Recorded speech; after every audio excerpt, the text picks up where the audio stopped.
Et salut à tous et bienvenue dans le podcast Multi-TCG. Comment ça va? Ça va très bien et toi? Ça va très très bien, on se retrouve aujourd'hui pour parler de l'actualité des différents TCG.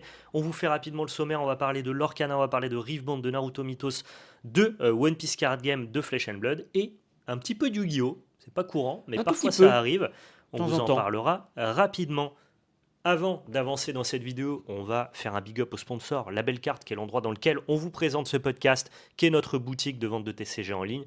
Vous avez actuellement les précommandes pour Magic, Strixhaven et pour le chapitre 12 de l'Orcana, le fameux set avec Toy Story. Vous savez, vous voyez ce set que tout le monde attend? Le 7. Il est en précommande actuellement, le lien est en Il description. arrive. Et on a le code VALEPEL 2026, c'est 5% de réduction sur votre commande. Ça mange pas de pain, n'hésitez pas. Gratos. Sachant que je trouve que sur ce set 12 l'Orcana, qui est un peu hypé, nous, on n'a pas augmenté nos prix. On est au prix MSRP Ouais. flat. Donc, si ça vous intéresse, n'hésitez pas à aller y faire un tour. Et ça part vite, je vous le dis. Exactement. Gros big up à GameGenic, qui est notre partenaire accessoire sur l'année 2026. Protégez vos cartes, vos collections, vos decks. C'est les meilleurs pour ça. Et en les soutenant, vous nous soutenez. Donc, c'est le top. Et on fait un gros big up à Card Nexus. Et on les félicite surtout parce qu'ils ont validé leur quête communautaire. Et oui, Plus bien d'un joué. million de cartes ont été listées sur la marketplace. Donc, pour ceux qui se disaient, il n'y a pas encore beaucoup de choses à acheter, 1 million de cartes. Donc il y a des trucs à acheter Ouais, ça fait, hein. sur Card Nexus. Moi j'ai regardé sur 2-3 TCG qui m'intéressaient. Globalement, il y a du listing, tu peux acheter 2-3 trucs. il y a et du tout. jus et c'est particulièrement intéressant, je dirais, pour les TCG qui n'ont pas de marketplace. Ouais. Pour ceux qui en ont déjà une, il y a le stock qu'il y a, on va dire, qui grossit de plus en C'est plus. ça. Ça va venir Voilà. un jour challenger Card Market, ça y est pas encore, mais en tout cas ça snowball. On travaille tous Tout à là, fait. nous, à mettre en avant Card Nexus. Card Nexus bosse justement pour être une alternative à entre guillemets, cette plateforme qui n'avait pas de concurrence. Mais Ouais. par contre, comme tu le dis, sur des TCG comme Rise TCG qui n'avait pas de marketplace officiel, Sorcery, Naruto Sorcery, Mythos. Naruto Mythos, ça devient très intéressant, donc n'hésitez pas à aller faire un tour.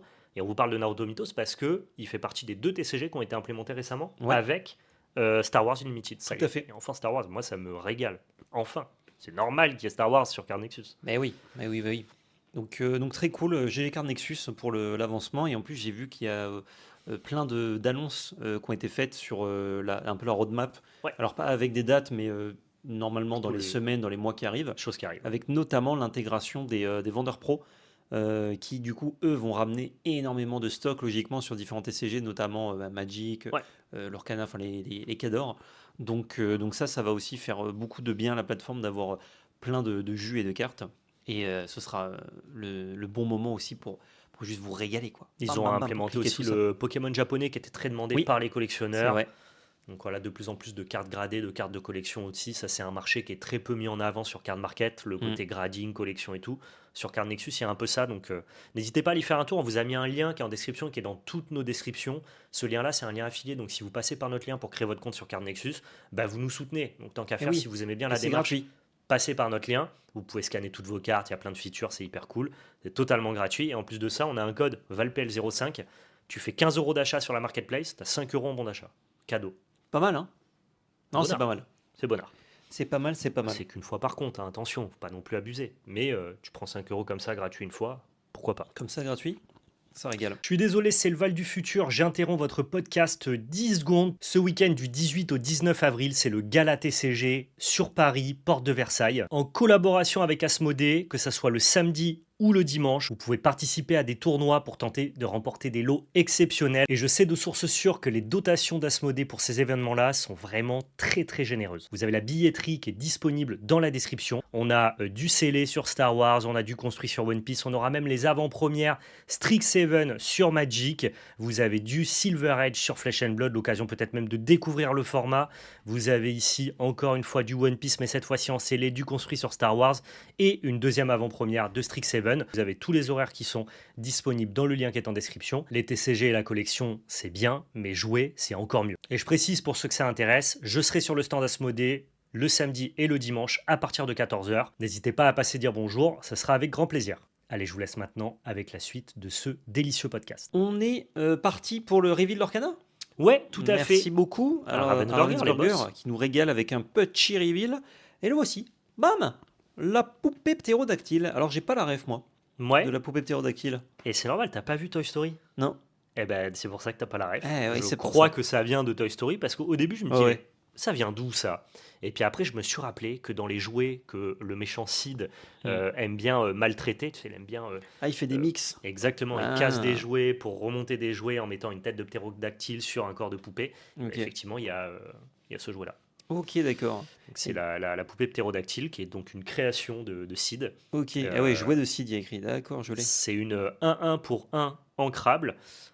Durant notre tour, lorsque ce personnage est banni, chaque adversaire perd un éclat de l'or et on gagne un éclat de l'or. Ouais. Est-ce que c'est une bonne carte? Et ça l'or pour un. Ça a l'air pas mal parce que il y a pas mal récemment, je trouve, l'espèce de course au lore qui fait que ça peut se jouer à un point de lore près. Mhm. Genre ça peut faire perdre un tour complet à l'adversaire de lui faire perdre un point de lore. Et nous, surtout, on la pose, on va gagner un point de lore normalement le tour suivant, Ouais, puis elle va se faire gérer, enfin bannir, peu importe la façon, et refaire gagner un point de lore. ouais. Le Donc en fait de fait, on faire perdre a, un éclat de l'or, à mon avis, ton oppo, il va la trade avant de l'orer. voilà, Donc tu vas pas trop en en bénéficier. early, ça va pas trop avoir d'effet, mais en early, du coup, c'est un loreur pour un qui aura 2, Mhm. voire plus, et qui peut faire perdre un point de lore, donc potentiellement, Ouais. ça peut être aussi cool en late game. Et en late game, tu mets un peu Et échec et mat. Parce que ton oppo, s'il la voilà, gère, tu prends quand même ton lore. exactement. Et en plus, c'est ancrable. Mhm. Donc, alors que normalement, les loreurs à 2 qui coûtent un sont non ancrables. Ouais. Donc, je trouve ça très très bien, moi. Je, Stratégie plutôt aggro-rouge, hein, mais très bien. je sais pas si c'est une très bonne carte. Je parierais pas sur le fait qu'elle soit jouée, mais c'est un design qui nous pousse au moins à nous poser la question de est-ce que ça peut pas être intéressant? Hmm. Je suis pas sûr que ça soit juste flat un staple, genre tu joues rouge, t'as besoin de drop 1, tu mets la poupée ptérodactyle. Je pense que. Ah oui, le chat préciserait que c'est que pendant notre tour le drain. Donc, en fait, ça va peut-être faire qu'un point de lore si ça se fait trade de suite. Ouais. Ah oui, putain. Ah oui, On a non, loupé c'est. les 3 premiers mots. Et en même temps, pourquoi l'avoir encadré à ça? Eh ouais, non. Ah, On dommage. dit des On passe de bêtises. c'est pas mal à On dit des bêtises parce que moi, ce c'est qui pas très bien. m'intéressait, c'était le côté échec et mat. Tu la drops sur ton Eh board, ouais, tu vas prendre ton lore ou ton oppo va la trade et tu bah vas moi prendre aussi. ton lore. Et en fait, non, c'est que durant ton tour. Donc, c'est-à-dire que cette carte-là, elle prend son lore sur un trade. Sauf qu'elle a pas des stats de trade. Donc, en fait, elle est pas bien, quoi. Je l'enlève. J'annule le reveal. Alors, elle est très cool parce que le personnage est très cool. Mais effectivement, j'ai du mal à voir le potentiel compétitif de cette Eh carte. ouais. À moins Ah, c'est que dommage. Hein. on ait des synergies jouées de seed dans le set. Ça Hmm. faudra voir avec la saison des spoilers qui est en train de commencer. Là, d'ailleurs, on vous en parlera sur la chaîne Lorcana. Ouais. Mais ouais, cette carte-là, elle va avoir besoin de synergie Ah, et il de faut des support. collègues. Voilà, elle Il n'est faut des pas, collègues, c'est c'est pas un sûr staple que. indépendant. Putain, pourquoi c'est pas 2 1 pour 1? Ouais, de 1 pour 1, tu aurais une récompense à aller la crash quelque Eh part. ouais. Ou alors juste, tu la cantonnes pas durant ton tour. Ouais. Ah là, ça aurait été trop bien. Ok. Dommage, dommage pour ce petit poupée de ptérodactyle. En tout cas, si vous voulez aller voir d'autres reveals et d'autres annonces qu'il y a eu sur l'Orcana, n'hésitez pas, j'ai fait une vidéo. Ouais. Du coup, merci beaucoup à Ravensburger, encore une fois, de nous avoir permis d'avoir les infos en avance pour préparer le contenu, c'est cool. Elle est sortie mardi dernier à 21h, parce que c'était l'heure d'embargo, enfin on n'avait pas le droit avant. Donc si vous voulez aller checker ça, n'hésitez pas. Il y a plein de cartes dont je fais une petite review. Pour le set 12, le set 13 aussi, il y en a un petit peu, et il y a des petites infos pour le set 14, voire même une petite licence qui arrive pour le set 15. Enfin, à partir de début 2027, donc logiquement, Des trucs cool du coup. au set... Ah non, set 14 ou 15, on ne sait pas encore. D'accord. Je Ok. dis set 15, mais j'ai pas l'info, je sais juste que c'est premier trimestre 2027. D'accord. Donc ce sera entre 7, 14 et 15. Donc voilà, n'hésitez pas à aller checker ça, et la semaine prochaine, normalement, on fera sûrement une petite vidéo review avec Val, des nouveaux spoilers S'il qui y a auront assez été de, révélés. s'il y a assez de spoilers, en tout cas, on vous fera une review. Ouais. Tout à fait. Parlons un peu de Reefbound. Pas mal de choses à dire sur Reefbound, notamment avec Oui. l'information principale qu'on a eue il y a une petite semaine maintenant, c'est les dates de sortie des extensions en français. Puisque vous le savez peut-être, vous le savez peut-être pas, mais le jeu n'est pas disponible en français actuellement. Il n'est qu'en chinois ou en anglais. Enfin, en traduction, évidemment. En France, on a des cartes, bien évidemment. Mais là, du coup, on va avoir les cartes en version française. Enfin. Et du coup, la première date, c'est fin mai. Le 29 mai, on aura le premier set, donc Origins en français. D'ailleurs, les noms ont été traduits plus ou moins bien. Bon, Origin, c'est Origin, donc ça va. Mais Mhm. Spirit Forge, c'est genre armes reforgées, un truc comme ça. Esprit Bon, forgé. ils font comme ils peuvent. Ils adaptent. Voilà, ils adaptent. Spirit Forge, justement, donc le deuxième set, et Unleashed, le troisième set, qui sort début mai en anglais et qui est déjà sorti en chinois. C'est le 24 juillet. Qui aura donc du coup un reprint version française. Ouais, exactement. D'accord, ok. Et le set Vendetta et Radiance, ce sera le 23 octobre, en même temps que normalement le set Radiance tout court. Donc en octobre, quand Radiance sort, donc le quatrième set, non, 2, 3, le cinquième set, on aura une sortie mondiale et en même temps le reprint de Vendetta, donc le quatrième set qui ne sera pas sorti en français encore. D'accord. Ok.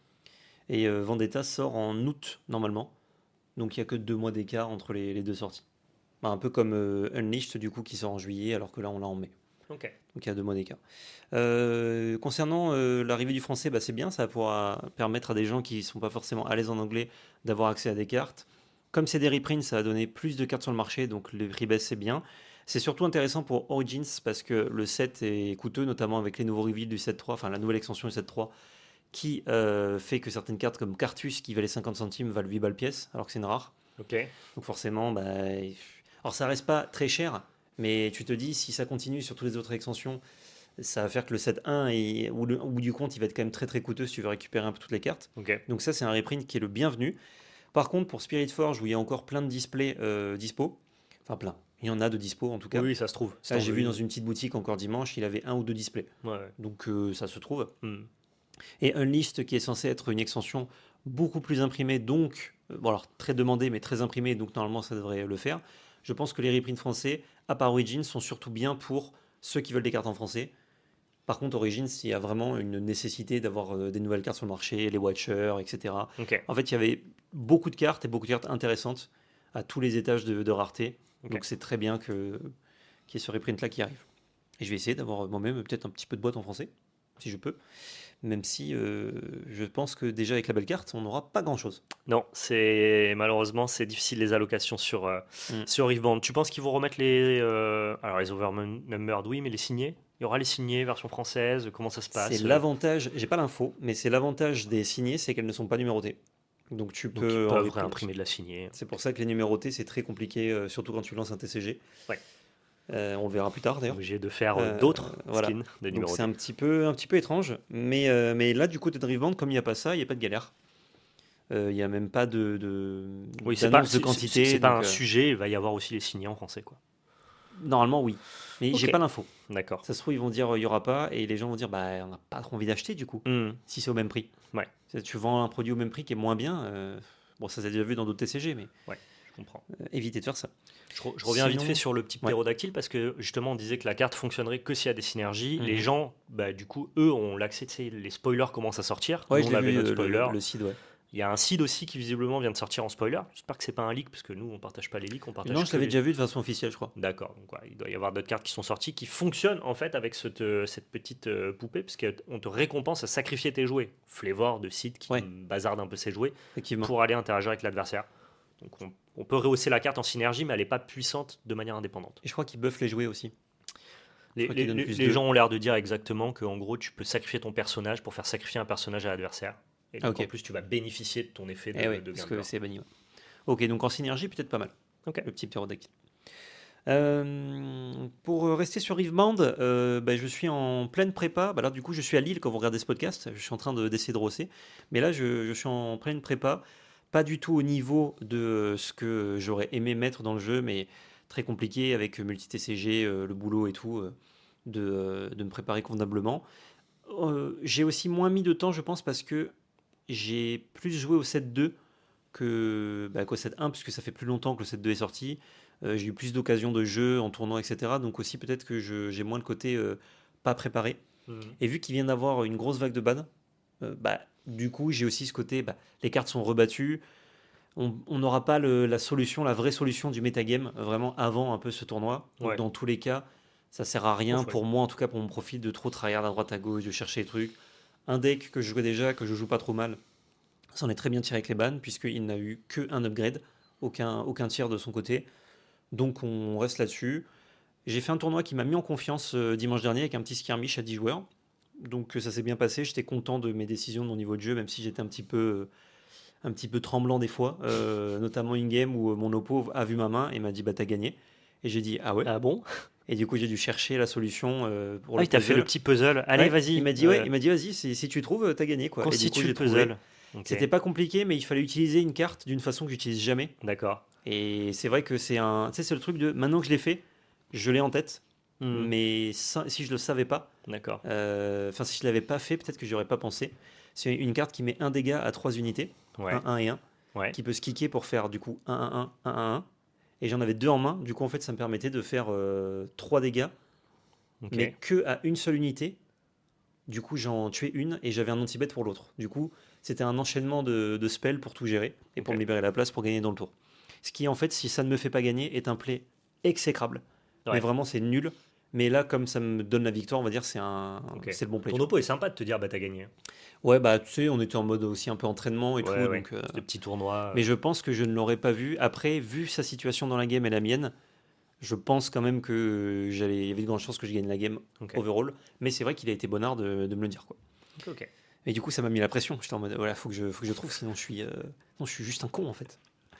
Donc ouais, ça m'a mis Bon, un peu en t'y confiance. vas pas forcément confiance sur le volume de jeu que t'as mis avant l'événement, mais confiance sur ok, moi je sais piloter mon deck. Après, ça va C'est jouer. ça. J'ai un deck proactif. Est-ce c'est qu'il y a des l'avantage. gens qui, eux, savent mieux piloter que moi, qui ont plus de volume, qui connaissent plus les match-ups un peu obscurs, qui connaissent les textures de game sur des match-ups qui sont un peu moins méta et tout, et eux, donc peut-être peuvent avoir un edge Ouais. sur le tournoi. Mais en tout cas, toi, tu sais au moins Et ce que tu fais avec ton deck, quoi. ouais, tout à fait. Et l'avantage d'avoir un deck proactif comme le mien, donc plutôt, c'est Pardon. bizarre, c'est aggro contrôle. Oui, c'est aux Parce gens que de s'adapter, on dira. j'ai énormément de gestion dans mon deck, mais j'ai quand même un deck qui permet potentiellement au tour 3 du coup d'avoir déjà 4 points. D'accord. Ce qui est la moitié à avoir pour gagner dans Riftband. Et en fait, c'est des paliers de jeu. Tu peux dire ce que tu joues, de toute façon, c'est Oui, bien sûr, révélé. je vais jouer Tu Victor. joueras Ouais. Victor. Ok. Oui, c'est vrai. Comme j'en ai parlé beaucoup, je ne l'avais pas reprécisé, Ouais. mais je joue Je Victor. précise pour ceux qui ne savent pas. Victor contrôle aggro du coup. Donc jaune-bleu. Jaune-bleu, tout à fait. Et c'est un deck qui peut facilement monter à 4, sachant que ensuite, pour aller chercher les 6 points, c'est pas trop dur.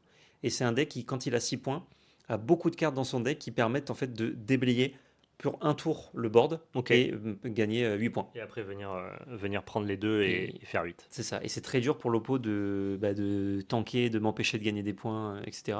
C'est pas impossible, hein, sinon ce serait le meilleur deck, mais c'est vraiment pas évident. Donc c'est ça aussi qui est bien, c'est que comme en jour 1, et ça c'est les copains qui ont fait Bologne qui me l'ont dit, c'est la jungle à cause des cartes métal. Oui. C'est vraiment la jungle. Et moi je me suis dit, ouais, ça doit être les 2-3 premières rondes. Ils m'ont dit, non, non. C'est la C'est jungle le jour longtemps. 1.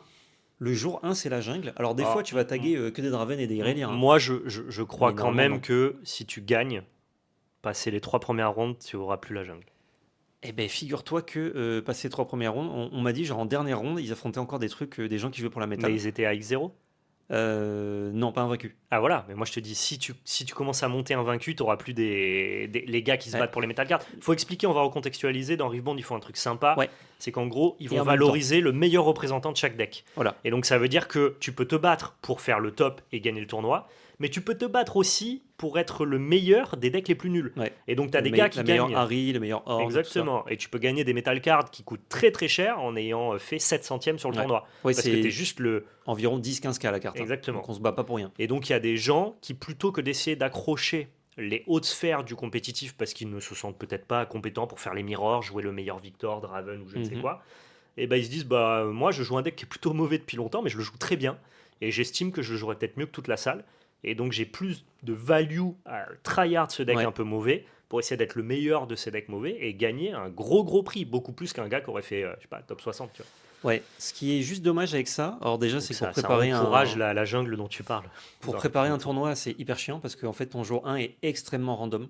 Et il y a des decks rogue qui peuvent te plier en deux, qui sont nuls dans le metagame, on va dire, mais qui te plient en deux parce que juste ça répond parfaitement à ce que tu fais. Par exemple, moi qui joue pas mal de tokens à 1, imaginons un rogue deck qui a que des effets ping, Ouais, ça me détruit. ouais. Et Alors je que trouve c'est que nul dans le méta, mais ça me c'est détruit. pas très bien dans le méta, mais il y a un gars qui Voilà, c'est le fou du build et il est là pour la price card des mauvais decks. c'est ça. Et tu tombes Donc, dessus. Après, c'est comme dans tous les TCG, hein, tu peux pas avoir des bons match-up partout. Il y a des decks que tu perds, il y Bien a sûr. des games que tu perds quoi. Mais en fait, shit happen et faut si gagner t'as les pas autres. de metal card, Ouais. tu n'as aucun intérêt de jouer ce deck-là. Juste Non. pour le kiff. Ouais. Là, comme tu as la metal card, tu as un intérêt. Et c'est ça qui est un petit peu dommage pour la prépa, mais en même temps, c'est sympa pour le côté. En fait, tu peux jouer, tu peux être le meilleur dans ce que tu fais d'un deck pas très bon, et tu auras une récompense qui est mieux que des fois le troisième du tournoi. Ouais. Parce que si le troisième du tournoi, il a le même deck que le deuxième, Ouais, il n'a pas pas la il a pas métal. la Metal Card. Ouais, non, Donc, mais bien sûr, c'est pour ça que c'est très value d'aller chercher la Metal Card. Et il y a quelqu'un c'est qui ça. dit en quoi c'est mauvais d'avoir beaucoup de diversité. C'est un affrontement idéologique qui existe depuis plus de 20 ans. C'est de dire que C'est pour la mauvais pour préparer un compétition, tournoi. pour la compétition pure et dure, la diversité n'est pas une bonne chose dans le TCG. C'est bien pour les viewers, mais pas pour des bien gens pour qui les se préparent pour spectateurs, avoir un résultat. c'est bien pour le joueur régulier, c'est bien pour le casual play, mais je veux dire pour les gens qui préparent un tournoi, tu veux un méta défini avec une range de decks que tu peux affronter plus restreinte, qui te permet d'anticiper notamment avec des jeux avec side, de pouvoir taker les bonnes cartes pour les bons match-up. Et quand tu t'es préparé dans un événement en prenant en compte le méta et les meilleurs decks et que tu tombes sur des decks que tu devrais théoriquement pas affronter parce qu'ils sont pas au niveau du compétitif, bah ça peut te donner une free lose et ça ne traduit pas la qualité que tu as eue dans ton investissement d'entraînement Ouais. et dans les résultats que tu pourrais attendre. Donc c'est Tu pas peux pas te une préparer à tout. c'est pas une mauvaise chose, abondance. Mais je veux dire, c'est pour les compétiteurs, ça rajoute énormément de variance dans des tournois qui sont déjà très difficiles. C'est Ouais. plutôt ça le propos. Et Voilà. moi, je le vois dans des gros compétiteurs, que ce soit à Magic ou à Yu-Gi-Oh! Les formats ultra ouverts sont des mauvais formats pour eux. Ouais. À préparer, c'est beaucoup plus compliqué. Et surtout, Mais surtout, ça récompense pas d'être le meilleur joueur. voilà, en fait, tu as le Ça côté. high roll, ça variance les résultats. Déjà, on joue à des jeux de cartes où on mélange, on pioche une carte par tour ou plus, et elle est aléatoire. Donc, déjà, c'est compliqué. En plus, il y a les runes qui sont aléatoires qui peuvent vous plomber certaines sorties dans Riftbound. Et en plus de ça, en plus, du coup, tu as le pairing qui, sur les premières rondes, tu peux affronter un peu n'importe qui, mais ça peut juste. J'ai affronté 3 fois mon pire match-up qui n'est pas censé être présent, 0-3, ciao. Et effectivement, juste en termes de jeu, si on parle que de cartes, etc., c'est cool que tout soit joué. C'est un débat, il n'y a pas une bonne réponse. Voilà. Quoi. C'est un affrontement idéologique. Sauf que, on en revient un peu toujours là, mais il y a l'argent en jeu. Et je parle pas de la récompense, je parle de combien ça te coûte de participer à ton tournoi, combien ça te coûte de venir dans la ville, combien ça te coûte ton hôtel pour être. Et puis il y a pour l'investissement sur le compétitif des gens aussi. et le temps, voilà, qui est aussi de l'argent. Donc en fait, tout ça, si c'est un petit peu balayé parce que c'est la jungle, c'est high roll, faut l'accepter. Et je trouve que Ouais, il faut deal avec. c'est une fausse promesse du jeu, la Metal Card. Je trouve quand même que c'est cool, mais le point négatif, c'est que les joueurs casual vont se dire ah mais du coup je peux jouer mon deck Timo et essayer machin. La vérité, c'est quoi? C'est que c'est les meilleurs joueurs qui se mettent sur ces decks-là. C'est pire que ça, c'est que c'est des teams de 3, 4, 5, 6 personnes qui tryhardent un seul deck, genre Timo. Et ils split la métal. Et ensuite, le meilleur de cette team-là va gagner, imaginons, va gagner la métal parce qu'ils ont tryhardé que ce deck-là, ils ont teché, ils sont trop forts. Un des gars va faire le meilleur Timo, et du coup, ils vont la vendre et diviser la somme en 5, 6, ça dépend combien ils sont. Le jeu te permet de faire ça, de mon point de vue, c'est pas immoral, tu vois ce qu'ils font. Non. Ça me paraît sensé. C'est simplement la fausse promesse de les gens se disent ah mais du coup moi qui adore Timo, je peux tenter de gagner ça. Et oui, tu peux tenter. Et en fait, ce qui va se passer, c'est qu'il y a des gars qui font ça. Ça fait 3 mois qu'ils préparent leur Timo pour Lille, et c'est eux qui vont avoir la métal très certainement. Donc exactement. Donc en fait, c'est pour ça ce côté, ça crée une jungle qui aurait pu être une jungle contrôlée. Ça crée une jungle qui ne bénéficie pas aux joueurs casus. Et du coup, le joueur casu vient avec son deck qui est pas du tout méta, il n'a pas la bonne préparation, il se fait défoncer, il n'a pas du tout la métal, il a rien. Et du coup, il s'est dit, je suis venu, j'ai payé X euros, et je me suis fait rosser. Après, il y a le plaisir aussi de jouer le deck que t'aimes. C'est toujours pareil, il y a des bonnes idées, et la communauté, elle tordra toujours les bonnes idées pour en tirer un avantage. Donc, que ça existe ou que ça n'existe pas, dans tous les cas, il y a du positif et du négatif. Mais voilà, ce que je veux dire, c'est que c'est pas strictement positif, et c'est pas strictement négatif. Oui. Mais voilà, du point de vue des compétiteurs, comme tu le dis, de toute façon, c'est quand même eux qui vont chercher les metal cards un peu exotiques. Bien sûr. Et moi, ce que je comprends du point de vue des compétiteurs qui donnent du temps, de l'argent, parfois même des gens qui essayent de vivre pleinement du circuit compétitif, qui quittent ou qui prennent des années sabbatiques pour ça, et bien en fait, ça enlève de la constance dans ton jeu compétitif. C'est-à-dire que tu as des joueurs qui sont très très forts, qui peuvent avoir 80% de win rate et qui vont pouvoir top quasiment tout le temps sur certains jeux.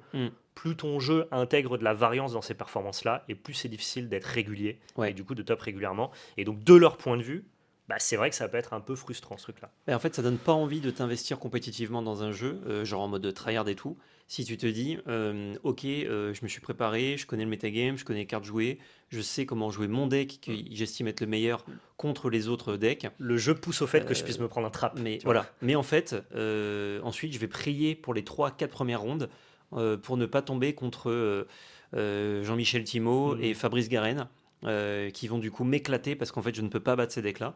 Même s'ils sont mal joués, entre guillemets, genre ils sont trop forts pour moi. Mais je suis censé pas les affronter parce que c'est genre 0,01% du C'est méta. ça. Et C'est le gars qui joue Meul moderne. Les Voilà. joueurs de Magic les détestent. Quoi. Mais ça arrive tout le temps, sauf qu'en fait, là, comme il y a. C'est le jeu qui te récompense à le faire, Voilà. alors que le joueur de Meul, il est vraiment juste fan du Il deck. est juste fan de Meul. Et lui, tu peux rien lui dire. Il est en mode non, mais je m'en fous, je veux meuler. Voilà. Ok, bah Meul. Il a pas tech avec sa team pour aller chercher la prize card du crabe Meuler, tu vois. Ouais. Donc, Alors, je vois le problème. je pense que ce qui serait sympa peut-être, ce serait parce que là actuellement il y a 24 légendes métal à gagner. C'est toutes celles du set 1 et 2. Et il n'y en aura jamais plus parce que normalement ils font une espèce de rotation où quand il y en a plus, bah, ils en enlèvent. D'accord.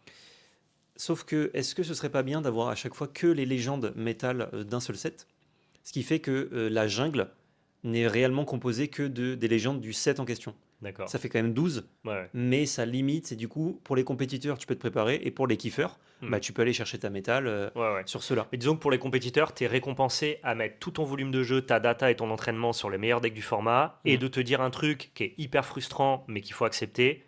Shit happen. Si j'ai le 0,1% de chance de tomber sur un deck, en fait, je ne vais pas dédier du temps de training sur des héros qui vont être joués par 0,2% de la salle, parce qu'en fait, mathématiquement, statistiquement, ça n'a pas de valeur de donner du temps et de l'entraînement contre ces match-ups-là. Dans d'autres TCG, c'est normal parce que tu n'affronteras jamais ça et c'est OK. Là, ça peut un peu trop venir dans le coin de la gueule à Riftbound. Tout à fait. C'est la vie.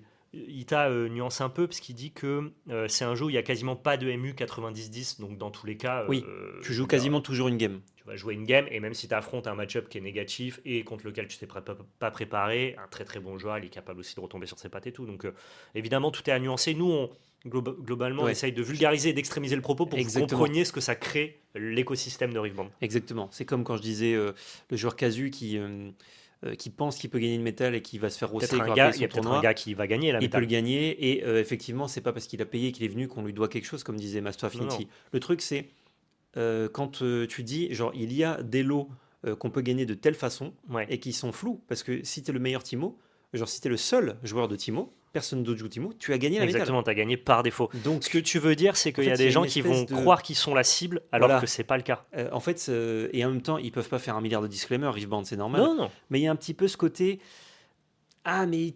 genre...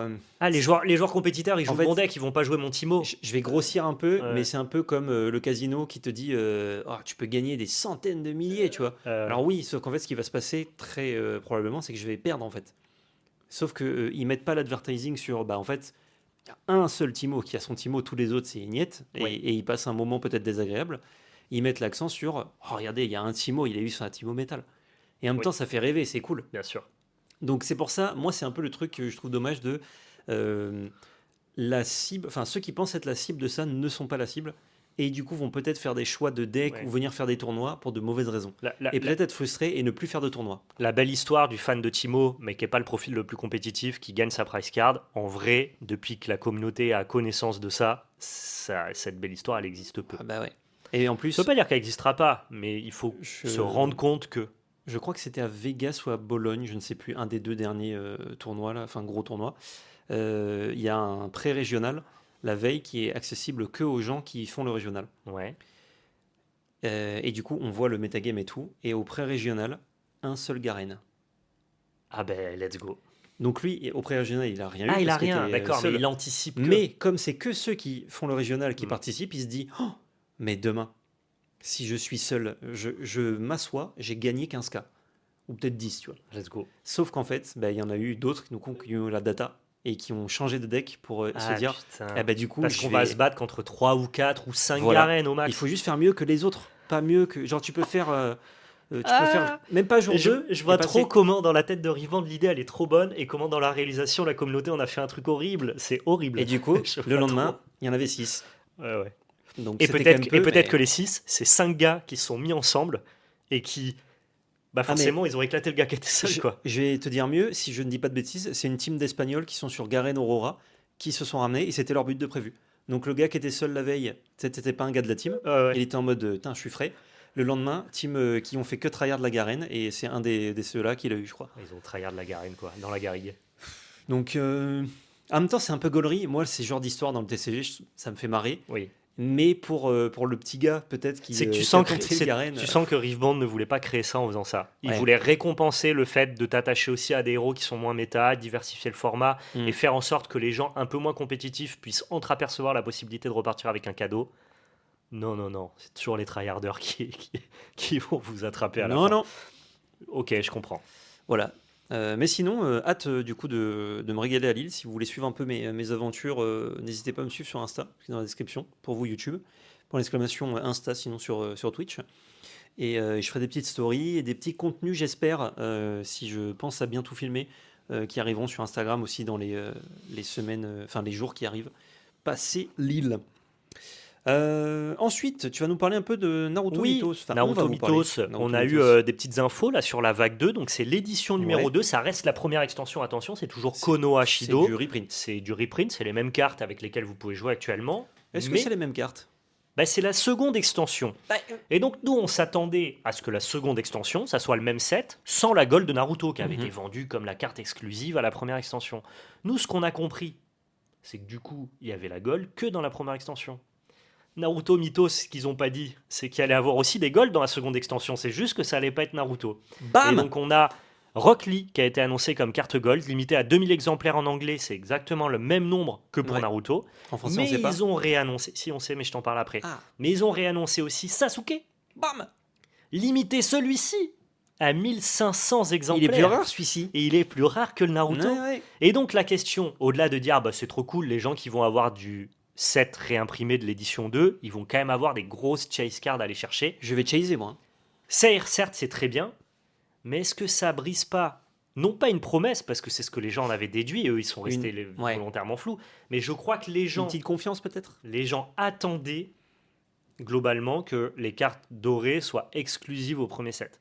Je crois que les gens s'attendaient pas à ce qu'il y en ait dans le second set. Et ouais. Et quand tu dis que la Naruto était exclusive à la première extension, les gens n'ont pas conscientisé que c'était la Naruto, ils ont conscientisé que c'était la Gold Card. Ouais. Mais pour le coup, Naruto n'a pas menti là-dessus, Oui, Naruto oui. Mythos. On dit, cette carte-là, Mais il n'y a juste pas que de Gold Naruto. Leur annonce en a double. créé des attentes qui étaient un peu faussées, et du Mm. coup, bah, c'est une bonne nouvelle pour ceux qui vont avoir du set 2, mais c'est une mauvaise nouvelle pour les gens qui ont acheté du set 1 en pensant avoir une exclue.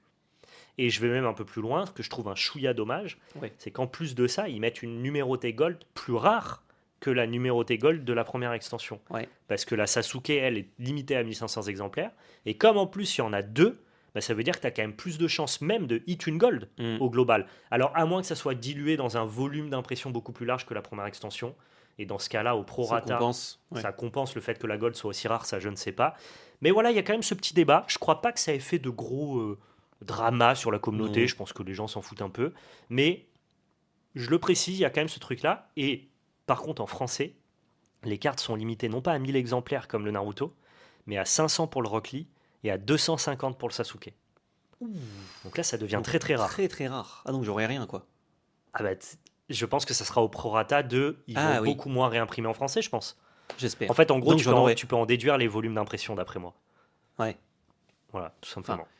Tu peux savoir le prorata de volume d'impression, mais pas. Exactement. Sauf Pas que combien exactement. il y avait 2000 Naruto, et donc là, ça fait 3500 cartes numérotées dans la Mhm. réimpression anglaise, Ouais. alors qu'il y avait 1000 Naruto en français, et là, il n'y a que 750 cartes numérotées dans la version française. Donc d'après moi, ils vont sous-imprimer en français Ouais. et plus imprimer en anglais. Ouais, peut-être. C'est ce que j'en comprends, c'est pas une communication de Naruto Mythos. Non, mais par rapport au nombre, ça a l'air d'être ça, ouais. Ça paraît être Et cohérent. il y a quelque chose que je trouve un peu dommage avec cette seconde édition, même si effectivement, normalement, on dit juste reprint, on dit pas seconde édition. Ouais. Donc c'est que forcément, ça induisait un peu un truc comme ça. C'est que normalement, tes collectionneurs, ceux qui ont chassé, ils étaient sur le set 1, Ouais. enfin sur la première édition. Et la deuxième édition, c'est tous ceux qui n'en ont pas eu. Ouais. Bah, Moi, je pensais que il c'était y a vraiment plus de pour ceux stock qui et voulaient tout. jouer au jeu, tu vois. Voilà, ceux qui veulent jouer au jeu et qui en veulent, qui veulent chercher, bah, notamment moi je voulais essayer d'avoir des secrets que j'ai pas. Ouais. Donc j'attends mes petites boîtes là, qui j'espère arriveront bientôt. Et là non, tu donnes un intérêt aux premiers collectionneurs d'acheter aussi ce D'acheter set-là. aussi celui-là, ouais. Donc, Je dis pas que c'est totalement une mauvaise chose, dis c'est juste bien pour ceux qui qu'on avaient déjà s'attendait acheté. pas à ça. C'est moins bien pour ceux qui n'avaient pas acheté. Donc, ouais. J'avoue que je ne sais pas trop me positionner. Je trouve qu'ils auraient pu communiquer dessus. Là, effectivement, il n'y a pas de communication mensongère, mais il y a juste une communication manquante. Et du coup, quand c'est ton premier set, tu es un peu en mode, ouais, mais il faut poser les bases clean, parce que derrière, on ne sait pas à quel point il faut acheter un produit, En fait, à quel point on va se faire avoir derrière. ça tu peut vois. donner une perte de confiance Ouais. des collectionneurs envers ton jeu. Et on sait que les collectionneurs, c'est un peu Mm. les baleines, c'est ceux qui font vivre, entre guillemets, la vente produit de ton jeu. Ouais. Les joueurs, c'est trop bien, nous, on valorisera toujours les joueurs, et c'est le plus important pour nous. Il faut qu'un jeu il soit Carte joué. Nexus, acheter aux petites cartes unité. Déjà, c'est disponible sur Naruto Mito, c'est disponible sur Carnexus. Mais ce que je veux dire, c'est que par contre, on sait qu'un TCG se vend bien et vit bien quand il est collectionné. Donc, c'est eux qui achètent beaucoup de produits. Ouais.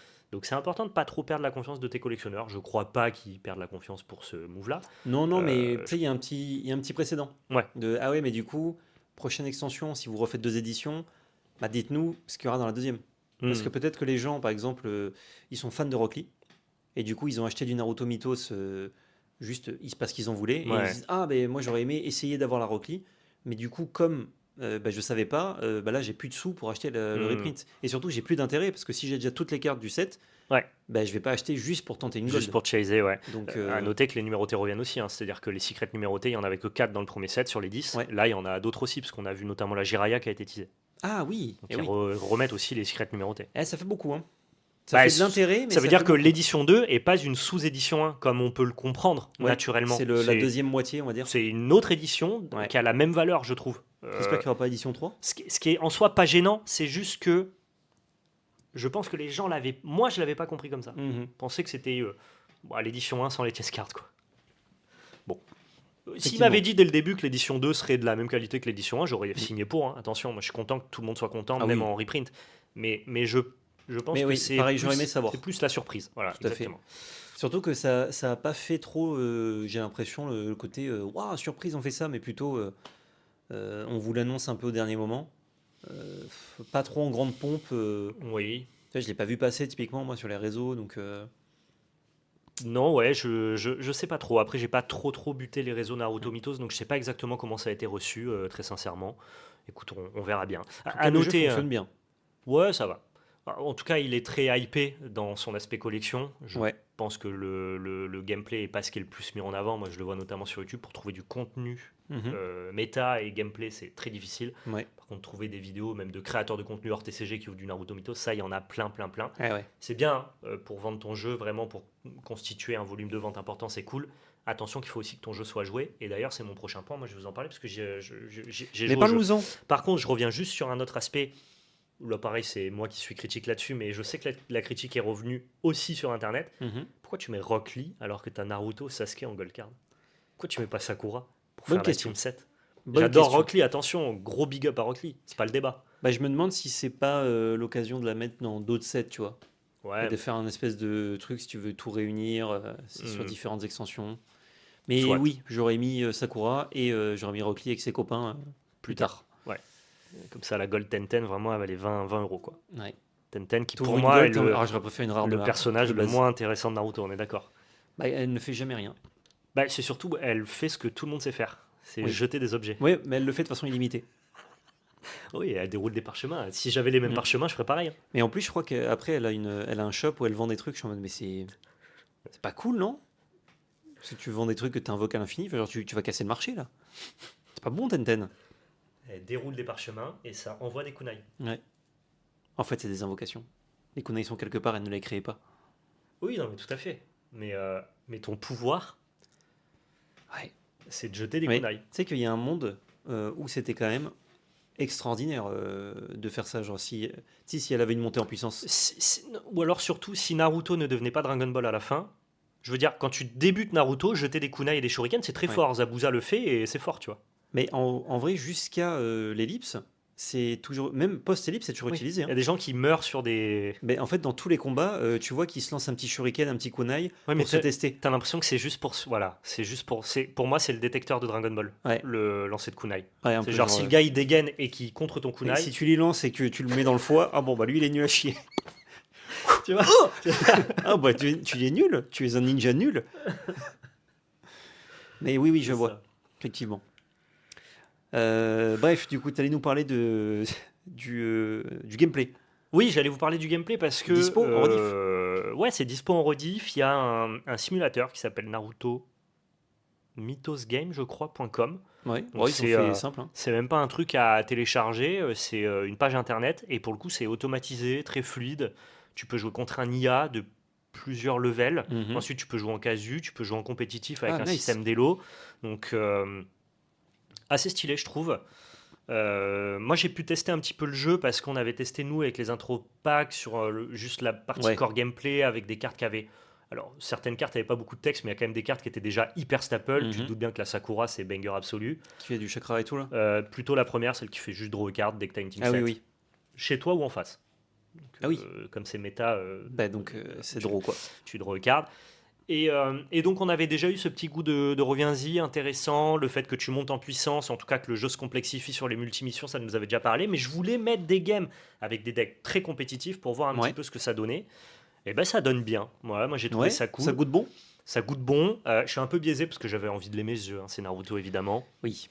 Je vais pas vous promettre non plus que ça a l'élégance de design d'un Flesh and Blood, c'est pas le cas. Mais ce que je veux dire, c'est que mes pures sensations, la récréativité que j'ai quand je joue, elle est bonne. C'est-à-dire que je me suis amusé, j'ai trouvé ça difficile, stimulant, quand tu arrives à la mission numéro 4 et que chaque choix que tu vas faire, chaque implication que tu vas faire peut interagir avec plusieurs autres lignes et donc modifier les points que tu vas générer sur chaque ligne. Mhm. Et ben, je peux vous assurer pardon, que les mathématiques elles deviennent assez complexes. Ouais. C'est pas du tout un Magic-like, donc tous les joueurs de TCG qui jouent à des Lorcana, des Magic, des One Piece Card Game qui sont quand même des dérivés de Magic, Mhm. tu transfères pas tant de skills que ça Ouais. sur Naruto. Un peu les maths quoi. Ça emprunte vachement plus. Ouais, après t'as l'esprit analytique et compagnie, mais ça emprunte vachement plus à Mindbug, Marvel Snap Ok, ouais. qu'à Ouais, c'est la vibe que j'avais un peu, ouais, Marvel c'est Snap. ça, qu'à Magic. Et je me suis amusé, voilà, j'ai trouvé ça cool. Sur la règle de construction, pour l'instant, c'est un défaut que les gens soulèvent. Il n'y a pas. Enfin, encore une fois, ce qu'on dit à l'instant T n'est pas la vérité de demain. Et Mhm. plus les gens jouent et plus les gens Oui, vont ça évolue. découvrir des choses. Moi, il y a déjà une semaine, quand j'ai joué, les conclusions sur certaines cartes n'étaient pas les mêmes que les conclusions sur certaines autres cartes. Et au global, il y a quand même des familles. Donc des familles, pour moi, c'est la première carte sur laquelle tu peux upgrade la carte du milieu et sur laquelle tu peux upgrade une secret. Mhm. Il y a quand même des familles et des staples génériques qui sont des cartes, elles, que tu peux mettre dans tous les decks qui ne nécessitent pas de synergiser avec des familles. Il y a quand même des cartes qui sont un peu génériques que tu revois tout le temps, partout. Ça c'est la base et on joue que ça quoi. T'as aucun intérêt dans ton deck de pas jouer Tonton. Tonton, c'est un 0. Mhm. Bah, juste pour 0, c'est après vous et tu génères un chakra. Ouais. Au tour d'après. Voilà. T'as pas d'intérêt de pas jouer Tonton. C'est comme si t'avais un deck de 28 cartes, Ok. un chakra supplémentaire et un après vous. C'est un cochon. C'est un cochon. Ouais. Cochon de. Mais sur genre, la dé. son texte n'a pas de valeur. Ouais, c'est juste parce qu'elle coûte 0 donc. Exactement. Et t'as d'autres cartes comme ça Mhm. qui sont récompensées à être juste là parce que effet puissant. Et c'est genre, il y a un Chino qui, tu vas l'embûche pour 1, donc le cacher, et tu le retournes gratuitement Mhm. s'il y a un personnage jutsu en face de toi. Ok. Et il a 4 de patates. Donc c'est un 1 pour 4. Ok. Parce que Et c'est que tu joues en 2 fois. quasiment improbable de pas avoir un personnage jutsu en face de toi. Genre sur la lane. Sur la lane. Ok. En face de toi, il faut qu'il y ait un gars qui ait jutsu dans son trait. Mhm. Et dès que tu commences à upgrader des personnages et qu'ils ont des effets main, ils ont le type jutsu. Ok. Donc ce Chino, par exemple, bah, c'est pareil, dans ton deck, en fait, t'as que 20 slots. Parce Ouais. que t'as le Chino, t'as le Tonton. Mais ça me fait penser à la construction de deck de Yu-Gi-Oh! Où tu as une base de beaucoup T'as d'archétypes. une en base fait. d'engine et une base de free spot. Voilà. Ça se fait un peu comme ça, Alors ouais. que je vais dire un chiffre un peu au hasard, mais une dizaine de cartes, donc un quart du deck dans Yu-Gi-Oh! Ouais. C'est Même plus genre des fois, hein. Des fois, c'est moitié-moitié. Ouais, des fois c'est plus. Genre les end-traps, Hmm. les bons piocheurs, les Carte de trucs. consistance. C'est exactement voilà. Genre ça, t'as Pot raison. of Grid, par exemple. Bon, c'est ban, je crois. Oui, mais Mais- n'importe quel autre pot. Voilà, c'est genre juste trop bien. Il n'y a aucune raison de ne pas jouer la carte, donc on la joue. Exactement. Et c'est vrai que ça peut être un peu mouais, surtout quand il y a une licence comme ça où bah, tu as envie de jouer plutôt tous les copains de la team set, Oui. par exemple. Mais moi, j'aime bien dans le sens où, ok, j'achète ça, peu importe la rareté, c'est staple, je vais le jouer dans tous mes decks. Et ensuite, j'achète juste les bouts d'engine, on va dire, pour faire C'est fonctionner trop un bien, deck. mais du coup, ça crée moins de diversité dans le jeu. Ouais. En fait, Après, il n'y a qu'un set avec je pense 130 que cartes. les gens s'attendaient à 140. ce que, ok, le Chino il est trop fort, mais du coup Mm. je vais le jouer avec ses copains de la team de Chino. Ouais. Et en fait non. T'as besoin de jouer des familles que si tu veux jouer les secrets, parce que les secrets doivent être upgradés sur des personnages. Et donc Déjà là, tu es upgradés. cantonné à des familles. Ouais. Par contre, Oui, tu peux il y, pas les jouer flat. il y a des cartes qui. Si tu peux les jouer flat, mais elles n'ont pas leur effet. Elles ont pas l'effet, ouais. C'est quand même très dommage. Par contre, il y a des cartes qui sont, elles, des cartes de base qui nécessitent pas d'être upgradées. Bah, il n'y a aucune règle de construction qui t'empêche de jouer Shino avec Naruto, Sakura et Sasuke. Hmm. Alors que si jamais ils avaient créé des contraintes de deck building liées aux 7 familles, Ah ouais. et ben dans Donc ce sur cas-là, le le cartes, Shino qui est trop fort, ok, tu peux jouer ton Shino, mais que si tu te fades. C'est qui les potes à Shino? Hinata Neji. et non. Pas du tout. Et Kiba, Ah oui, oui, oui. tu vois. Bon, Hinata et Kiba, spoiler, sont des très bonnes cartes génériques staple aussi. Moi, dans mon deck, j'ai Shino, Hinata et Kiba, donc finalement, je joue peut-être leur famille. Ouais. Mais ce que je veux dire, c'est que je cherche pas à Mais t'as pas upgrader fait sur exprès. le boss monster. Et j'ai Si. pas fait exprès. Si c'est Kisame qui marchait bien avec, bah c'était Kisame quoi, tant pis. Exactement. Ah ouais. Donc, moi, je trouve ça cool, mais c'est vrai que tu affrontes souvent les mêmes cartes. On va voir avec les futurs sets si ça reste là-dedans, hein, mais C'est ça. Donc, tu as à peu près la moitié de ton deck où tu vas choisir globalement entre une, deux ou trois familles où tu vas chercher à upgrader des persos. Donc, tu vas devoir avoir les persos de base, puis ensuite jouer des upgrades qui ont des effets. ouais. Et l'autre moitié de ton deck, c'est les fameux free spots dont je te parle. Ok. C'est à peu près ça. Je grossis les traits pour que vous compreniez. Et donc, dans les familles les staples génériques que je t'ai cités, pour moi, c'est voilà, Hinata, Shino, Kiba, Mhm. Tonton. C'est des cartes que tu revois un peu dans tous les decks. Ouais. Et au niveau des familles qui, elles, sont ce qu'on appelle tes boss monsters, donc des cartes de base que tu vas upgrader pour arriver jusqu'à tes secrets, vraiment, il n'y a aucune raison de ne pas jouer Gaara. C'est impossible. Je ne vois pas ce qu'on pourrait apporter comme exemple, et j'espère me tromper, et franchement, plus le jeu va être joué, plus on va trouver des decks qui contre ça, Ouais. mais je comprendrai pas, je vois pas ce que tu peux trouver de mieux que jouer Gaara. Voilà. Ok. C'est juste flat trop bien. Le Gaara A3 est trop bien, le Gaara A4 est trop bien, et le Ishibi que tu peux upgrade sur Gaara est trop bien. C'est son démon. Exactement. Donc voilà, pour moi ça me paraît un peu logique de jouer Gaara, Naruto, Sakura, qui pour moi sont les trois meilleurs boss monsters, Ouais. avec les trois intermédiaires de qualité et les trois cartes de base de qualité, Ok. et derrière ton staple. Donc c'est Ça me gêne pas trop dans le sens où. le seul défaut que je trouve au jeu, mais dans le jeu je me suis amusé. En fait, c'est bizarre qu'on doive faire des missions, mais qu'on joue pas un peu au jeu de cette famille. Parce que faire des missions, c'est très orienté. T'as une team et justement, elle va faire les missions. Ouais. Là, du coup, des missions, mais en fait, t'as Gaara T'as Gaara et avec Naruto quoi. Tenten, Naruto et Kisame. Encore une fois, je le cite lui. Bon, ça n'a aucun sens. Ouais. Quoique Donc, c'est la fin de Naruto. C'est le crew qui vient sauver, Ouais, genre, sauver tout le monde quand Sasuke s'enfuit. Mais un peu, sauf que là, c'est Konohashido, quoi. Donc, ouais. non, moi, ça me dérange pas, mais c'est vrai que on y perd un petit peu de flavor et d'équilibrage, surtout avec seulement 30 cartes en x2.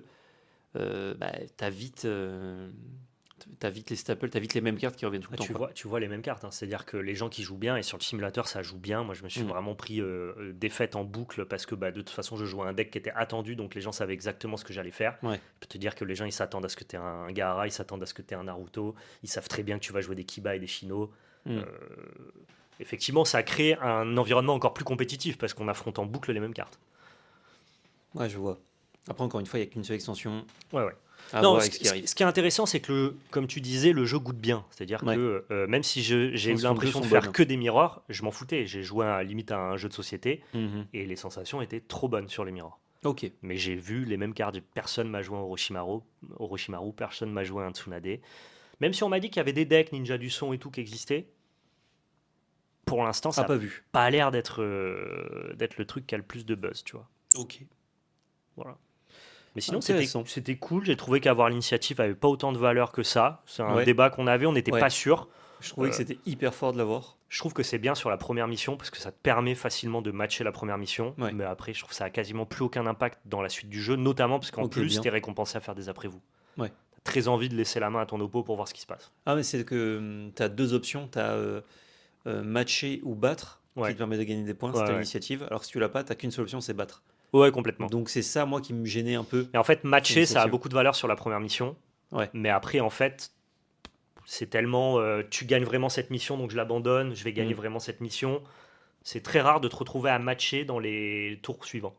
Donc j'ai Ok. trouvé que pour le coup, il mitigeait assez bien ça. Non, c'était cool. Le côté, le fait que tu mettes des cartes en embouche, c'est extrêmement récompensant si tu arrives à les retourner, mais extrêmement C'est punitif si c'est tu extrêmement tu te fais punitif attraper, parce quoi. que tu te fais très facilement attraper par ces cartes-là. Mhm. Donc non, très, très cool. Donc, franchement, c'était testez-le. C'est un jeu qui est plus intéressant que ce que certains ont pu penser en voyant les cartes de Ouais, prime abord. Quand tu tapes le carton, le jeu est cool. ok. Ah, peut-être les skins aussi n'ont pas aidé, comme il y avait beaucoup Ouais, mais de collage. il faut y mettre un peu de. Ouais, Genre, le gameplay n'est pas corrélé à au visuel des cartes, donc n'hésitez pas à tester, c'était marrant. tout à fait. Petite section la belle carte, je t'en prie. Yep. Alors, À moins que tu veuilles faire la transition avec le sujet d'après. vas-y, ça peut être Et moi, je fais intéressant, la effectivement. transition avec le sujet de maintenant. Vas-y. J'y vais, regardez, j'appuie sur ce bouton, j'appuie sur celui-là, j'appuie sur lui, et là, je vous montre une jolie petite carte. Alors, c'est pas Mythos, mais c'est Naruto quand même. Parce que je vous le disais dans la section MTG, je refarfouille un petit peu mes cartes gradées. Et je vous ai ramené ce très joli Jiraiya, bien texturé de Naruto Caillou, avec le Pucci Naruto, qui fait la petite sieste juste à coller. Magnifique. T'as vu ce qu'ils ont fait, Caillou, en anglais, là? Ils envoient du lourd de chez lourd. Ah non, j'ai pas vu justement, Oh, je voulais m'y remettre un peu là. numéroté sur 9 exemplaires. Ah ouais, Ça voilà. envoie, ça a un buzz monumental, là. Gradé 9,5 le Jiraiya, la Gige. Et puis c'est beau quoi, regardez ça là, les textures. Ah, ils savent faire. Hein. C'est très beau avec le Naruto dans le dos, comme ça. Ouais. Ah, ils savent faire. Ils savent faire, il n'y a pas à dire, il n'y a pas de galère. Ils sont très bons. Et toi, parle-nous d'un autre manga, Ouais, je suppose. je vais vous parler d'un autre manga qui fera donc effectivement le lien avec la suite du podcast. Ouais, Je vais est-ce vous qu'il fera parler le lion Turam? Il fera le Lilian Thuram, exactement. Je vais vous parler d'une price card. Je vous avais ramené une price card à l'époque, la Pudding, mais qui était une price card Oui. très commune, une price card de participation. Je disais que c'était très joli. Et en début d'année, je me suis offert une vraie price card. Une Oh. carte que tu n'as qu'en top 64 Des d'un régionaux. Regional Qualifier. Donc Des pas cartes n'importe qui quoi. sont très dures à avoir et c'est la carte pour laquelle je vais essayer de me battre à Toulouse. Sauf que moi j'en Ok. avais acheté une à l'époque qui pour moi est la plus belle price card top 64. Il y en a peut-être qui peuvent être plus jolies mais en top 64 je trouve Ouais. parce qu'après il y a les price cards top 8 Mhm. et top Et tu 16 connais. aussi Ah ouais. et c'est intouchable en termes de prix. C'était déjà intouchable au moment où moi j'ai cliqué ça Ok. et, et voilà je vais vous la montrer tout simplement pour vous montrer à quel point c'est magnifique. Oh la Nami. Je sais pas si vous le voyez bien. On l'avait vu sur Insta celle-là? Ouais. Ah oui, il me semblait bien. Et donc là, ça c'est plus que Nami, c'est surtout la team. Voilà, c'est Zoro, Nami et Luffy en Ouais. mode début du manga, un appel à l'aventure avec ce que j'adore dans les price cards, le côté texturé, la frame, le contour un peu avec le liseré doré. Ça, c'est des cartes d'exception et c'est pour ça que les gens avec un QI énorme se battent en régional. Parce Ok. que ces cartes-là, ça a énormément de valeur. Ok, ça vaut combien au moment où tu l'as cliqué? Moi, je l'ai cliqué à 600 €, Ok, et là? 3 fois plus. Eh ouais. Hein. Donc, c'est-à-dire ouais, que c'est maintenant, pas mal, tu hein. fais top 64 à un régional. C'est le prix de la BOA actuellement. Mhm. C'est 1K5 2K. Ah oui, genre même celles qui sont à gagner là ont toujours une. Ah, maintenant, Enfin, les gens se sont mis à l'équilibre de la hype de One Piece, surtout ouais. quand c'est des personnages. Là, je veux dire, au-delà que ça soit Nami, Incroyable. c'est Nami, Luffy, Zoro, appel à l'aventure sur le bateau. La Ouais, carte ouais. est insane. Et Boa Hancock, étant Boa Hancock, évidemment, c'est aussi recherché. Parce que le personnage est cool, quoi. Ok, ouais. Bah magnifique. Les gens me disent Boa, c'est plus de 3K. C'est fou. Ah C'est ouais. fou, c'est fou. Oui, je pense que c'est pas le prix que ça devrait avoir. Même si Et genre, c'est quand même pas si limité, quoi. ça devient. Alors, c'est très dur de faire top 64 sur 1500 joueurs. Oui, Mais bien ça sûr. devient très rentable de faire top 64.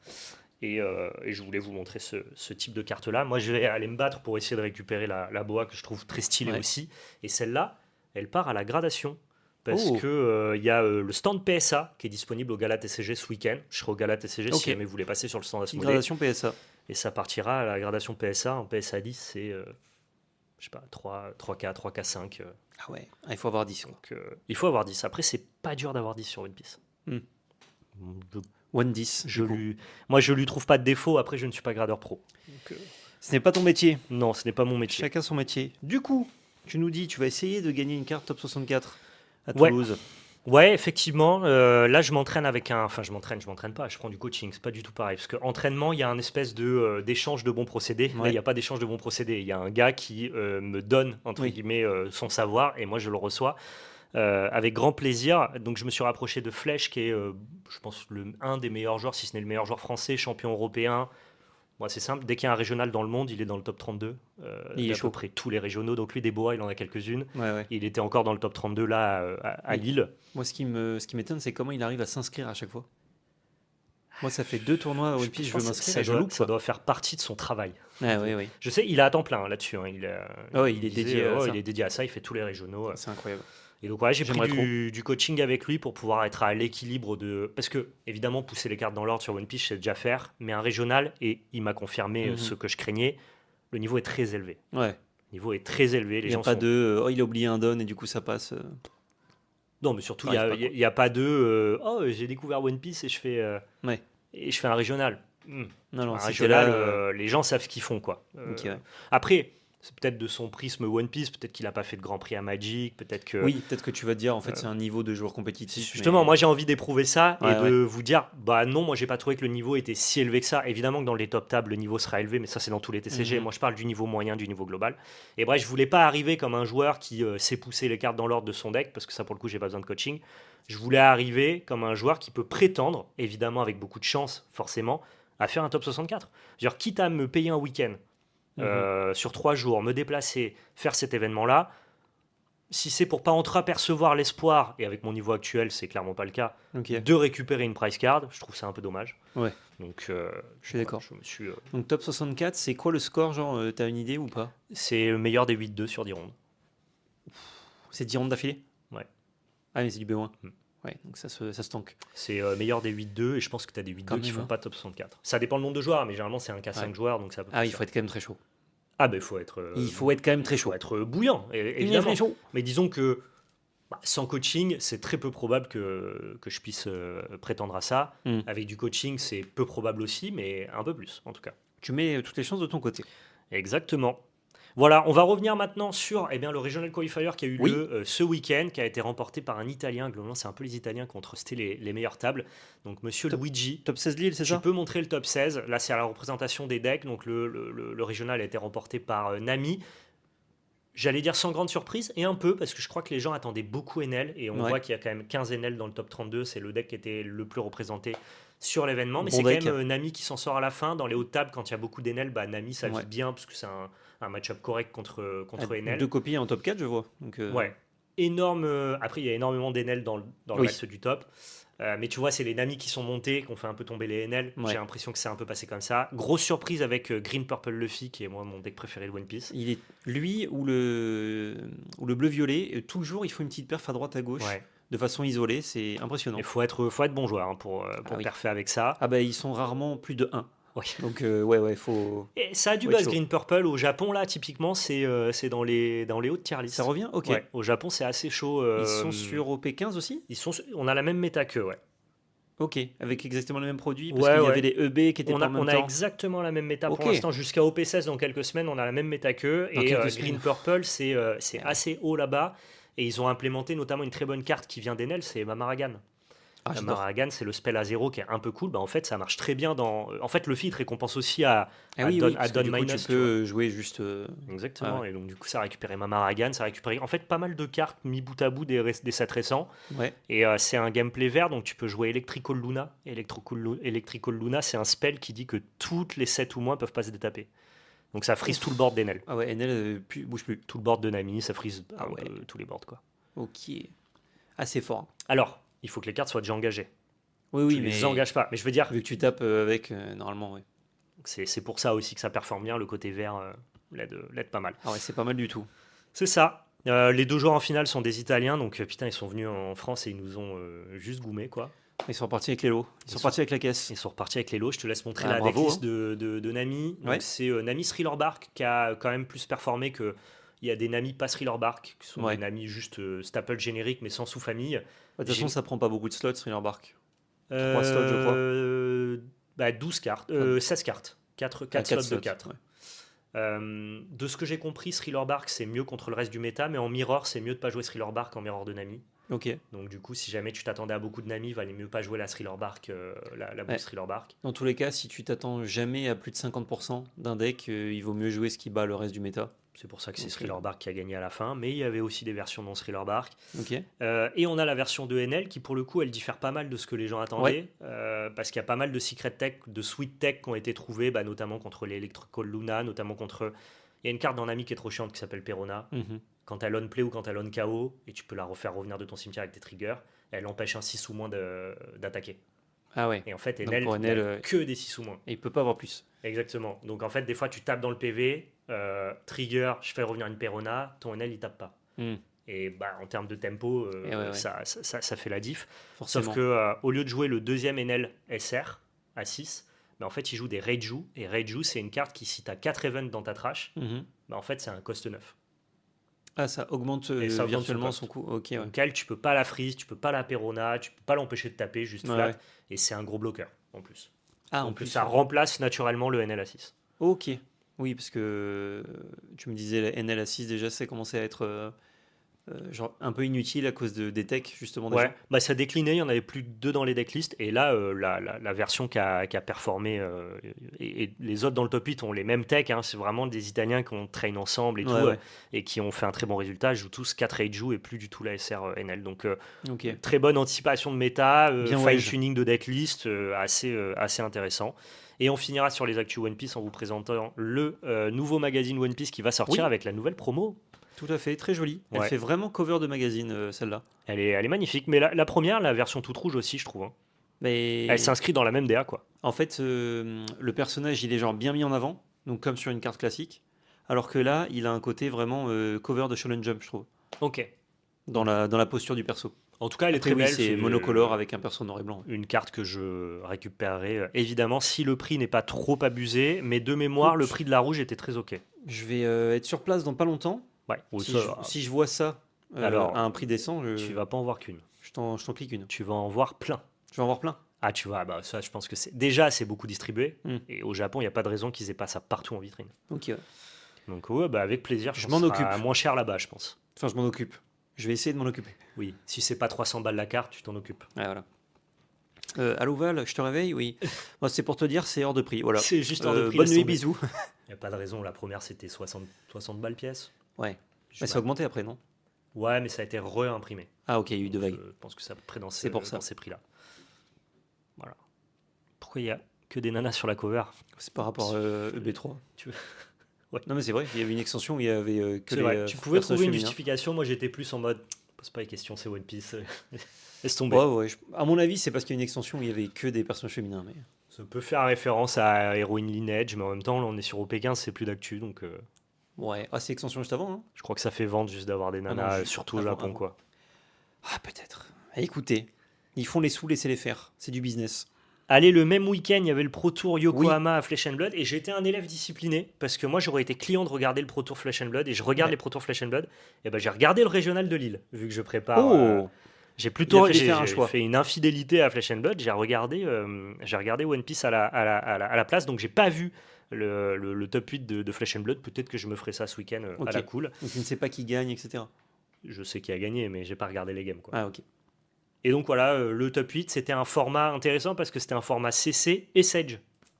Ok. Donc les gens ramenaient 2 decks. Et, Et ils ont fait, tu sais que tes rondes de limité, c'est des rondes de Sage, et tes rondes Ok, de ouais, j'ai construit, c'est des demandé rondes de le CC. top 8, du coup, c'est du CC. Et le top 8, c'est du CC, je crois. Logique. Ah bah ça reste Ouais, le mais jeu ça, star. c'est quand même mieux. Le Sage, Ouais. c'est excellent. Le CC, c'est mieux. Ouais. Je le dis. Pas grand chose à dire, si ce n'est pour le CC, parce que je connais pas toutes les implications méta et compagnie. Globalement, de ce que je vois, les Oscillos, c'était attendu, ça a performé. Bref, Ok. pas de surprise. Par contre, Oscillo, c'est carte de la nouvelle extension. non, c'est pas encore sorti Omen. Oscillo, c'est un wizard électrique qui est sorti en même temps qu'Aurora à l'époque, mais Ah il y a oui. un nouveau Il y Oscillo a un nouveau qui sort Oscillo. dans la Ouais. nouvelle C'est pour extension. ça, C'est ça m'a trixé. Mais c'est un très bon deck depuis pas mal de temps, c'était attendu. Par contre, moi, je disais que le Sedge, ça m'avait ouvert l'appétit en CC.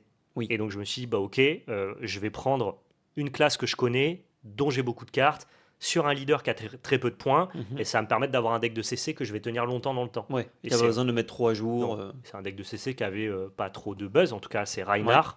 Ça me permet voilà, de récupérer les cartes de Kaio qui lui est passé Living Legend, J'ai ajouté une centaine d'euros de commande card market et globalement, j'ai mon deck CC et je suis content, quoi. Eh ben, top 8 le contre Reinhardt, là. Eh ben merci. Merci, pas Bien, merci. bien joué, la team. Beaucoup de points des du coup, hein, Reinhardt. top 8 de Pro Tour. Non, non, c'est que quand tu gagnes. Mais par contre, Ah, ce que ça va, Ah oui. ce que ça va impliquer, c'est que bah, ça devient méta. les autres, voilà. Ah ben, les gens vont jouer Reinhardt, ouais. Donc en fait, moi, sans le savoir, un peu coup de peau, je me suis mis sur un bon deck, visiblement. Ouais, mais du coup, qui va peut-être durer moins longtemps. Qui, du coup, va durer moins longtemps. Ah, c'est la vie, hein. C'est la vie, c'est la vie. Le Si mauvais c'était un call. bon deck qui durait longtemps, Ouais. il y aurait un problème. Après, les gens disent que c'est un très bon joueur de Reinhardt, Mm. plus un gars qui maîtrise très bien son pet deck plutôt que Ouais, il joue bien au vraiment jeu, ouais. un super méta call. On verra. Mais je suis à la fois content que le héros que j'ai choisi, il ait du buzz. En Ouais. même temps, c'est cool, je suis content de jouer un bon C'est deck. genre, chut, pas trop non plus. Et en même temps, Leur dites pas. je voulais quand même que mon deck il vive longtemps. Donc on Ouais. verra bien. Tout à fait. Après, ça fait déjà longtemps qu'il vit. Ah bah c'est 7-1, Reinhardt. Mais ouais, Depuis donc, le début du jeu. Enfin, qu'il vit, qu'il existe. Qu'il existe, ouais, c'est ça. Euh, Et pour revenir sur la méta Sedge, pardon, là où Oui. on pensait, et c'était même nous nos conclusions post-tournoi, de Kaios quand même un peu au-dessus du reste, et puis après il y a Faille, Hmm. et puis tout le reste c'était un peu en dessous et tout. Bah en fait pas du tout, le méta ressemble pas du tout à ça. Il y a Ah plein ouais de decks qui existent. Ouais, ouais. Ok. Ça n'a aucun sens. Ah, c'est Même nice. Kaios c'est même pas tier 1, pour te donner un ordre d'idée. Ah ouais, et Ah, Faille non plus. non plus. Ouais. C'est quoi qui tient Genre là, Dis-moi que c'est Lexi.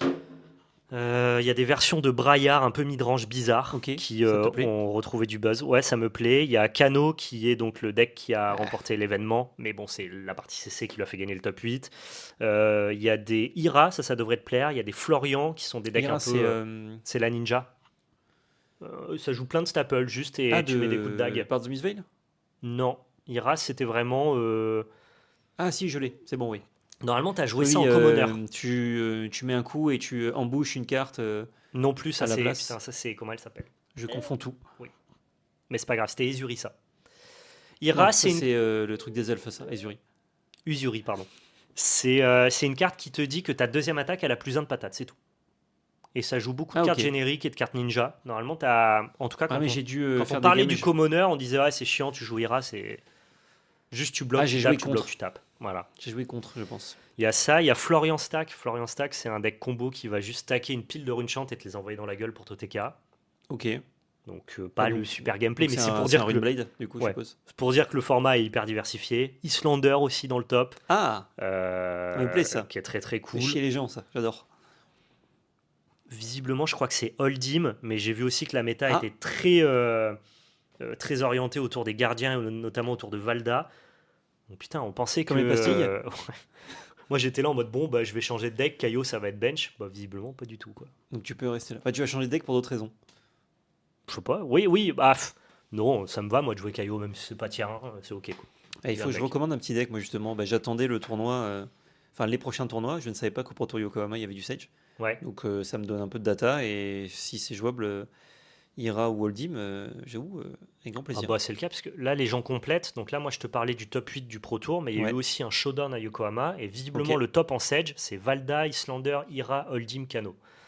Oh, Islander Donc, aussi. rien à voir avec les decks qui. C'est magicienne de givre. Ouais. En gros.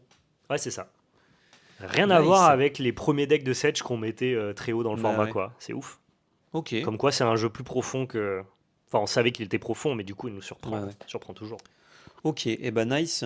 Très cool. On a d'autres infos sur ce petit Flesh and Blood. Ouais, comme d'hab, il y a eu la keynote de papa James White Ouais.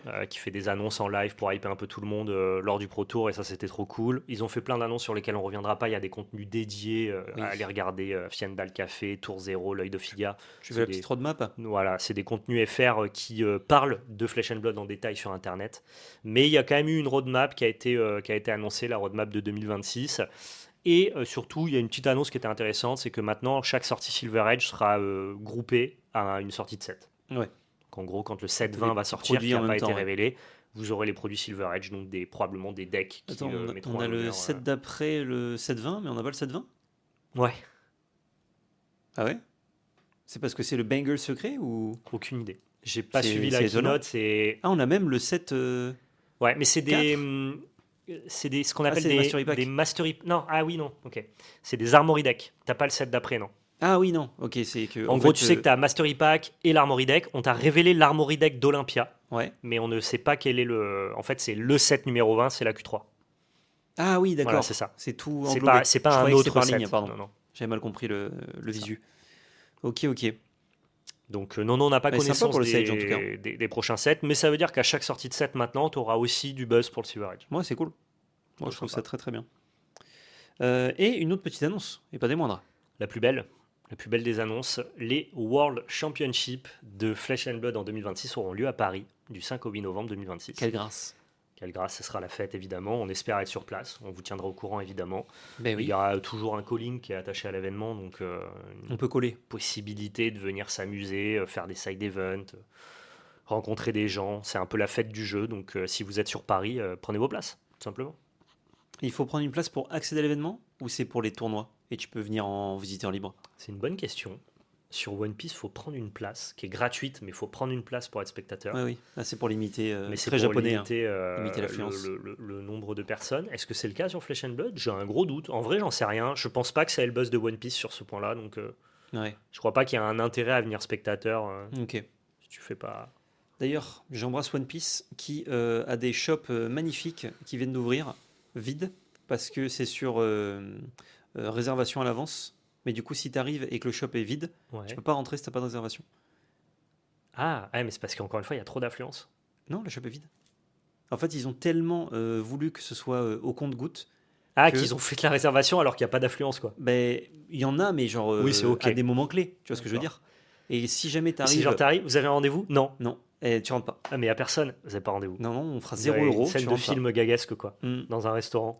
Évidemment, il faut être sur le territoire japonais pour réserver. C'est un mois à l'avance. Donc en fait, quand tu viens moins d'un mois, tu peux pas y C'est pour accéder. éviter de te faire scalper par les touristes. Ils commencent à devenir un peu protectionnistes hein, quand ils se rendent Eh ouais, compte mais- qu'ils n'ont plus aucun jeu vidéo rétro chez eux. Tu vois ce Alors, que le je veux fait dire? fait une limite d'achat par personne. Ouais, ouais. Ce qui est le cas dans le shop, c'est 2 items de chaque par personne. C'est le souci des Japonais. Ils ont laissé trop longtemps toutes leurs licences partir en Occident. Mhm. Et là maintenant, ils se disent oh, putain, fais chier quand même. C'est à nous, non Ouais, rends les cartes là. Je pense qu'il y a plus de jeux Super Famicom en France qu'au Japon. Ouais. J'exagère, mais vous voyez un peu le propos, quoi. Tout à fait. En même temps, c'est connu depuis des années que le marché, le niveau du prix n'a rien à voir entre ici et là-bas. Donc, Je vois des forcément. gars qui parlent de rétro gaming sur de la Super Famicom avec des jeux qui valent 500 balles maintenant. C'est hyper coté, hyper recherché. Ils disaient quand t'allais au Japon, moi j'allais au Japon dans les années 2000. Quand je dis moi, c'est eux qui disent ça. Ouais. Moi j'allais au Japon dans les années 2000. Ils nous donnaient les jeux, ça valait 50 yens. 50 yens. C'est-à-dire vraiment, presque on te paye pour que tu repartes. C'est avec quelques le jeu. centimes d'euros. Ouais. C'est fou. C'est fou. Bah ouais, un nickel. C'était pas très protectionniste de leur Actuellement, culture. c'est 30 centimes d'euros d'ailleurs. Le jeu à 500 balles. Bah après, fallait être visionnaire pour aller à Tokyo Oui. dans les années 2000, puis fallait Et être un attendre baroudeur. 20 hein. ans. Ouais. C'était pas facile. Ah non, c'est clair. Mais je peux te dire qu'il y en a qui ont fait des allers-retours depuis 2000. Ouais. Ils sont contents, ils ont des belles collections. Tout à fait. Et on se termine gentiment ce podcast. Oui. Par un petit peu de Yugi. Ouais, alors juste En détente. presque un fun fact. hein. Oui. Ça y est, au Japon est sortie la fameuse extension de Yu-Gi-Oh! Dans laquelle on peut avoir la version sérialisée du Dragon Blanc aux yeux bleus. Parce qu'ils ont lancé leur sérialisé. Il n'y avait pas le dragon blanc. Il n'y Ouais. avait pas le Dragon Blanc. Il y c'est avait dingue. Magicien sombre, Dragon noir aux yeux rouges. Même pas, je crois. Ah ouais? Ouais, je crois Il me que semble que si. Et qu'il y c'était avait le la dragon magicienne de aussi. cristal et quelques. Et la magicienne, elle était sur une magie piège. C'est pas la Ah magicienne. oui, ouais, elle était sur un dessin, Non. mais il n'y avait pas la carte de Pour magicienne. moi, il n'y avait même pas le dragon. Pour moi, il n'y a que le magicien sombre. Mais vous me corrigerez si je dis une bêtise. Corrigez-le. Et, et donc là, bon, ça y est, ils ont enfin sorti le dragon blanc aux yeux bleus. C'est un énorme buzz. Les gens m'ont parlé sur mon chat. Il est beau. Hein. Il est très beau. Les gens m'ont parlé sur mon chat. Est-ce qu'ils archifient? Est-ce que c'est les premières ventes? C'est sorti fin mars. Mhm. Est-ce que c'est le vrai prix et tout? Les gens m'ont parlé de 20K au Japon pour cette Je peux carte-là. te le dire, c'est moi qui l'ai acheté. Ça m'a coûté exactement ce prix-là. 20K? Je pense que c'est pas un très bon investissement. Non. Enfin, le prix est déjà trop élevé. Je Quoi. regrette. Je regrette. Tu regrettes? C'est vrai que je pense pas que ça vaille 20K. Ou alors les gens m'ont Mais- dit 20K, c'est l'anticipation de ce que ça coûtera quand ça sortira en Europe? Parce que ça va arriver chez nous. Je ne sais pas. Je pense pas que ça vaille 20K honnêtement. Ah, mais Même quand tu si vois l'accent. que la carte magie de la magicienne des Mm. ténèbres s'est vendue à 8K, c'est pas la magicienne des ténèbres. Ouais. Non, Bon. je pense que pour moi c'est entre 10 et 15. Si je suis le droit d'être un peu large. C'est déjà énorme. Mais c'est vrai que sur le volume d'impression du Yu-Gi-Oh! Parce Mm. qu'une limitée sur 100, dans Naruto Mythos sans leur faire offense, Ça se trouve. ça se trouve. Une limitée sur 100 À dans Yu-Gi-Oh! Yu-Gi-Oh! Il y a pas. Parce que c'est 100 worldwide. Ah ouais. Ah non, Donc, je pense que c'est 100 Jap à mon avis. Ah oui, parce que eux, c'est séparé. Oui. Mais Donc, tu t'inquiète dois que le avoir volume, 100 Europe, 100 Jap. le volume Jap, à mon avis, Ah, il est déjà. Ouais, il est volumeux. il est Il déjà, est volubile. déjà délirant. Tout Donc à voilà, pour les kiffeurs de Dragon Blanc aux yeux bleus, vous avez des versions skin alternatives qui reprennent la même illustration mais sans la numérotation, qui elles seront beaucoup plus accessibles fait. Ouais. et qui pourront vous régaler. Si ça vous sauce, quoi. On aime bien les dragons blancs, moi j'aime bien.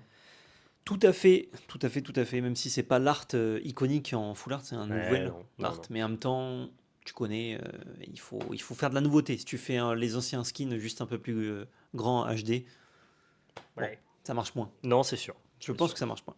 Et ça conclut ce podcast, si Oui. je dis pas de bêtises.